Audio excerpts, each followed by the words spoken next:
So after Spider-Man No Way Home had its red carpet premiere, we of course were treated to the initial reactions, which were overly positive, and then the first wave of reviews. Now that the aggregate Rotten Tomatoes is starting to put everything together, we got our Rotten Tomatoes score, and it's perfect.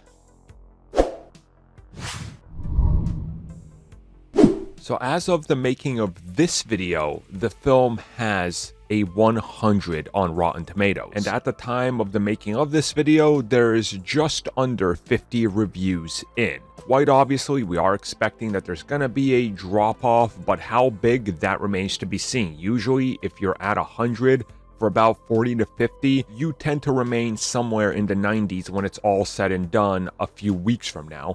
Now, the big takeaway here is, and people do need to understand this, 100 on Rotten Tomatoes doesn't mean 100 out of 100, a 10 out of 10 across the board. If you just go and check some of the reviews, you're going to see a B, for example.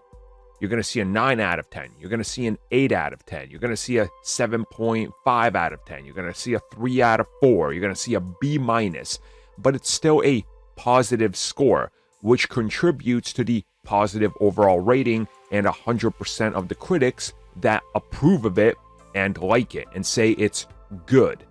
So people need to understand that this isn't a sort of 100 out of 100 scenario, and just like Eternals isn't a 4 out of 10 because it has a 43 or whatever it's currently sitting at. Again, people tend to confuse how you get a Rotten Tomatoes score, and the good thing here is that this film quite clearly is living up to the hype. Now, I think the hype here can be overblown, and some people will still probably be disappointed, and inevitably we are going to get a couple reviews that are on the more disappointing end of the spectrum. But again, that's nothing really bad here, I don't think. I personally don't think there would be anything bad here if you get a couple bad reviews and it's like, oh no, it's a 90 or an 80 or something in there. This is a pretty good indication that things are looking good for this film.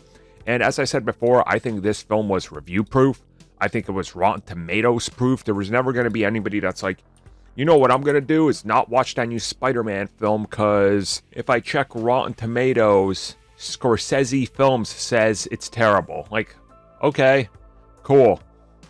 Can't wait to watch it. So things are looking good, guys. If you care about the Rotten Tomatoes thing, well, good news for you. It's looking real good. So, get excited for even more, because next up everybody else gets to watch the film, and I'm assuming the reaction is going to be quite insane when the film hits. So where do you guys think this film is ending its Rotten Tomatoes run? I'm going to go with a 93. That's what I'm going to say. I think it's going to end it with a 93. And when I'm wrong, make sure you tell me.